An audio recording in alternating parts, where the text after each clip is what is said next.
जी भाई, मेरा सवाल है कि मसलन मैंने किसी से काम करवाया आपसे 2-3 साल पहले और मैंने उसके पैसे नहीं दिए उस वक़्त। अब मुझे देने हों, तो मैं पैसे आज के रेट पर दूँ या जो 2 साल पहले रेट था उस हिसाब से देने पड़ेंगे? उसूलन तो आपको आज के रेट पे देने चाहिए, ज़ाहिर है। इतना अर्सा आपने उसका माल दबा के रखा और पैसा डिवैल्यू हो गया। बाकी अगर आप उससे बात करें और वो अपनी मर्ज़ी से ये कह दे कि चलो भले उसी रेट पे आप मुझे दे दें, तो अगर वो लेने वाला उसके ऊपर राज़ी है तो ठीक है, आपस में आप कुछ भी तय कर लें। बाज़ लोगों में जो ये चीज़ आ जाती है ना कि जी आज अगर हम वापस करेंगे तो फालतू पैसे दिए तो ये हम सूद दे रहे होंगे, वो सूद नहीं है, पैसा डिवैल्यू हो चुका है ज़ाहिर है। तो वो सूद की कैटेगरी में फ़ॉल नहीं करता।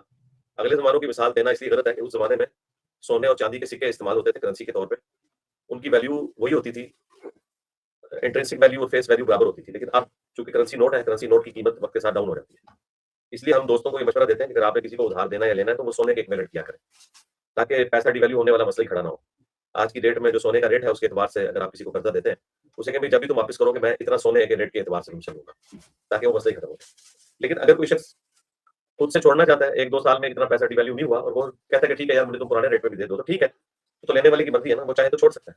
तो आपस में कंसेंसस के साथ तय कर लें। मेरा तो ख्याल है वो इसी पे खुश हो जाएगा कि यार चलो डूबी हुई रकम मुझे वापस मिल गई है, तो वो पुराने रेट पे भी तैयार हो जाएगा।